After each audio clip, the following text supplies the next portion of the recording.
Revelations of individuals sharing taxpayers' money like birthday cake is causing Kenyans a lot of pain.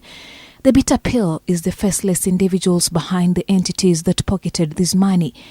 The single largest receiver of the payments meant for free maternity care is Estama Investments Limited, which was paid 800 million shillings upfront to deliver mobile clinics, which they never did.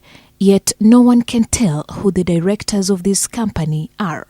A search at the Registrar of Companies does not give any names of directors. The search also shows that Estama Investments had not paid taxes in the past 2 years, and therefore its details were not available on digital records. Companies that have not paid tax since 2014 do not have digital records, and their details must be sought manually. The big question remains, who is Estama? Who are these faceless directors? Sources tell NTV that the company is owned by influential people in government. This 5 billion shillings Ministry of Health scandal that mimics and overshadows the NYS scam may be the biggest yet, but is not the only one to have shaken this ministry.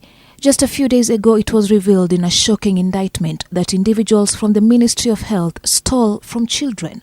Kenya is to refund some 160 million shillings donor money stolen at the Ministry of Health and explain the loss of 730,000 doses of vaccine given by a donor, Global Alliance for Vaccines and Immunizations, Gavi. An audit by Gavi says the Ministry of Health was unable to provide supporting documentation for $631,943 for expenses and $972,340 for the procurement of goods and services.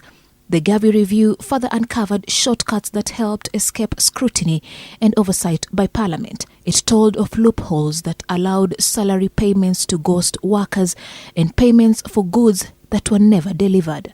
That report will give to the relevant authorities to be able to take action. Some are administrative. As a ministry, we might take those administrative decisions where people are available.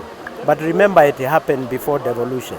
Most of these people have moved on, but if they are within the country, we'll be able to follow, and everybody will be, whoever is culpable of any misdeed will be dealt with accordingly. The theft that subsequently prompted the rejection of the country's 3.4 billion shillings vaccine appeal last year has put the lives of newborn babies at risk, with reports indicating some public facilities across the country are without the vital supplies.